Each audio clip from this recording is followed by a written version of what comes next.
नीलम आज घर लौट रही थी। उसे लग रहा था समय भी इतिहास दोहराता है।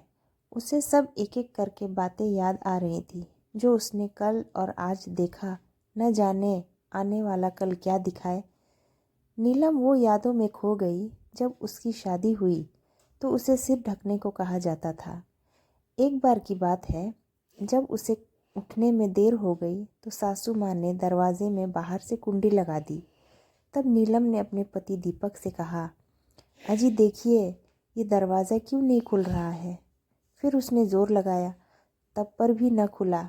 उसके बाद बालकनी से बाजू वाली चाची को कहा, चाची जी मम्मी को कह दीजिए कि कमरे का दरवाज़ा खोल दें, कल से नीलम जल्दी उठा करेगी।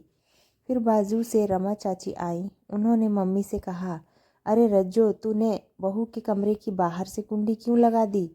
तब रज्जो बोली, बहू को यहाँ के नियम कायदे तो पता चले कि सास से पहले उठना चाहिए। उन्होंने फिर कमरे की कुंडी खोल दी। जैसे ही कमरे से नीलम बाहर निकली तो बड़ी ही सहजता से पूछ लिया, मम्मी आपने बाहर से कमरे की कुंडी क्यों लगाई। अरे ये जीजी देखो तो, हमारी बहुरिया समझी ना है, आप ही इसे समझा दो।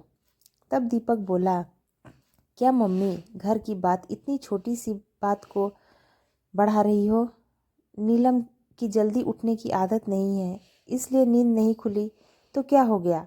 तब रमा चाची बोली, अभी नई नई बेटा बहू की शादी हुई है, यहाँ के माहौल को समझने में समय तो लगेगा ही, इसे छोड़ दे।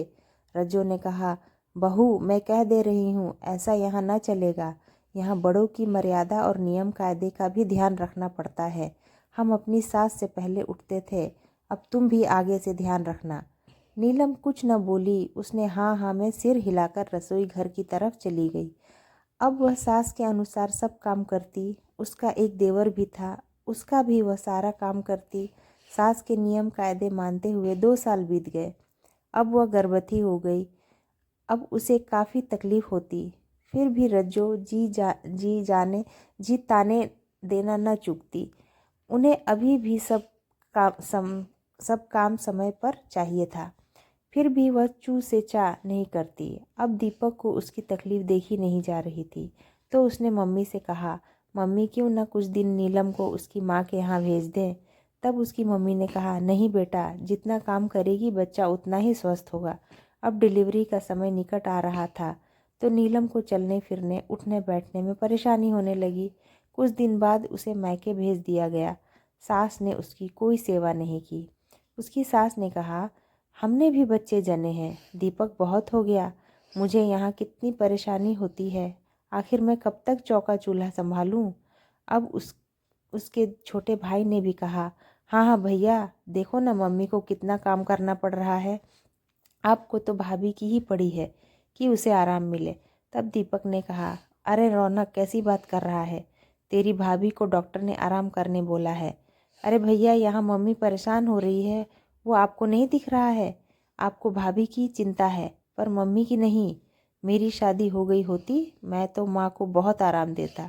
फिर दीपक बोला, देखता हूँ, आने वाला कल बताएगा तू कितना काम अपनी बीवी से कराता है। फिर कुछ दिनों बाद नीलम आ जाती है। उसे चक्री जैसे काम करना पड़ता है। उससे वही उम्मीद की जाती है जो मुन्ना होने से पहले थी। जैसे उठती थी वह वैसे ही उठे, पर अब संभव नहीं हो पा रहा था। वह मुन्ने के कारण रात में सो नहीं पाती थी।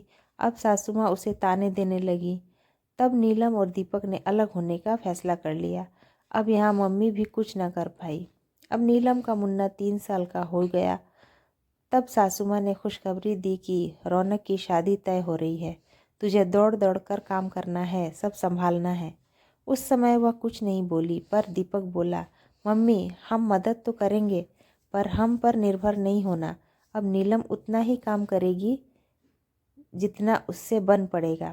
फिर कुछ समय पश्चात उसके देवर की शादी हो जाती है। वह भी अपने घर लौट आती है। कुछ दिन बाद नीलम को बुलाया जाता है कि पहला त्यौहार है, वह आ जाए।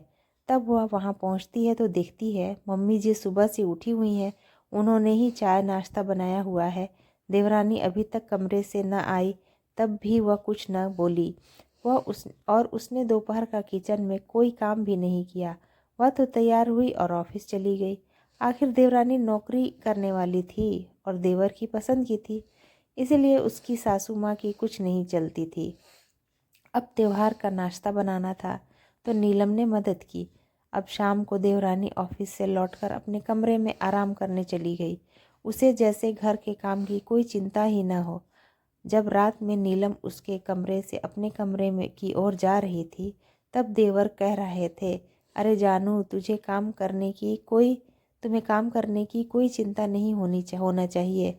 जब तक घर में भाभी हैं, वो संभाल लेंगी। अब रौनक की बात सुनकर नीलम चौंक गई। फिर उसने सोच लिया वो भी अगले दिन आराम से उठेगी। जब देवर जी ही ऐसा सोच रहे हैं तो उन्हें आईना दिखाना ही पड़ेगा। अब अगले दिन 8 बजे उठी। अब सासू माँ ने घर सर पर उठा लिया। तब वह बोली, जब छोटी बहू देर से उठ रही है तब तो मम्मी जी आप कुछ नहीं बोल रही हो। मेरे लिए नियम कायदे थे, अब क्या हुआ? अब तो कमरे में खाना खाया जा रहा है और आप चाय नाश्ता बनाकर छोटी बहू को खिला रही हो। तब सास की बोलती बंद हो गई। इतने में तमाते हुए रौनक आकर कहता है, अरे भाभी, क्या लगा रखा है? रैनी को काम करने की आदत नहीं है, मैंने मैड लगा रखी है। अगर मम्मी घर के 2-4 काम कर लेगी तो क्या हो जाएगा? तब दीपक आया। वह भी बोला, अरे यही बात भाभी के लिए तूने क्यों नहीं सोची, बोल। अब दीपक ने नीलम से कहा, चलो अब यहाँ नहीं रहना, हम अपने घर चलते हैं। जैसा मम्मी को सही लगे करे। जो एक बहू के साथ कुछ और दूसरी बहू के साथ कुछ व्यवहार करे तो क्यों हम उनके लिए सोचें। तब उसकी मम्मी ने कहा, बेटा, रैनी सर्विस करती है इसलिए वह थक जाती होगी। उसके बाद दीपक ने कहा, जो आपकी बड़ी बहू 2400 घंटे सेवा में लगी रहती थी, तब तो आपने न सोचा, आखिर ऐसा क्यों? फिर उसकी मम्मी ने कहा, अरे बेटा, छोटी बहू है, अभी नई नई है ना। ना मम्मी अपनी भूल गई। जब नीलम भी नई नई आई थी तो कैसे आपने ही दरवाजे पर कुंडी लगाई थी, मुझे आज भी सब याद है। फिर उसकी मम्मी और रौनक से कुछ बोलते न बना। तब दीपक ने तालियां बजाकर कहा, वाह मम्मी वाह, क्या सोच है आपकी। आप अब देखते हैं आने वाला कल आपका कैसा होगा। फिर फ़ोन करके न बुलाना। काश मम्मी आप ऐसा न करती। इस तरह दोनों चले गए। नीलम घर पहुंचने वाली हो, अरे अतीत में खो गई क्या? और फिर वह अपने अतीत से लौट आई। अपने घर के दरवाजे खोल लिए और मन का गुब्बार भी खुद के घर में शांत हो गया। तो दोस्तों, कैसी लगी ये मेरी आज की स्टोरी? और भी इंटरेस्टिंग स्टोरी के लिए इस चैनल पर बने रहें। Thank you.